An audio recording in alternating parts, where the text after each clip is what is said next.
Have you ever wondered what happens to your breath after you exhale?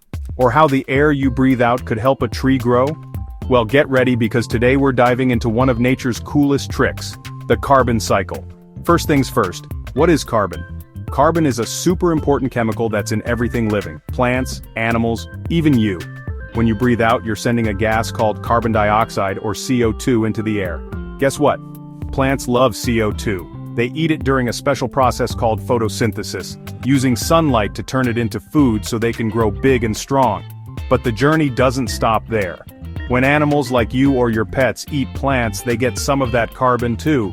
And when animals breathe out, they send carbon dioxide right back into the air. It's like a giant, invisible game of tag. Now let's talk about what happens when plants and animals die.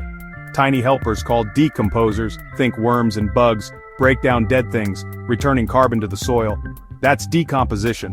Some of this carbon drifts back into the air and some stays underground for a long time. Sometimes even turning into fossil fuels like coal or oil.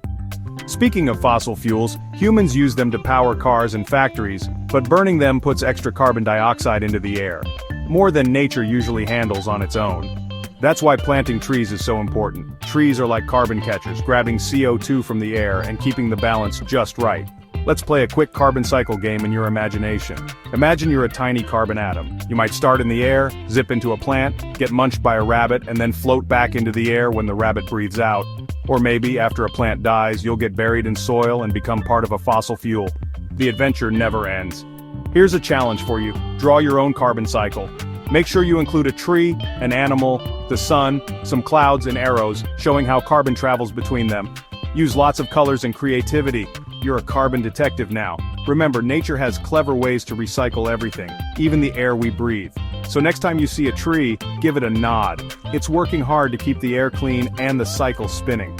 Before I go, think about this. What's one way you can help keep the carbon cycle in balance? Maybe plant a tree, walk or bike instead of riding in a car, or start a little compost bin at home with an adult. Understanding the carbon cycle means you're not just learning science, you're learning how to help the planet. Pretty cool, right? Thanks for joining me on this carbon adventure.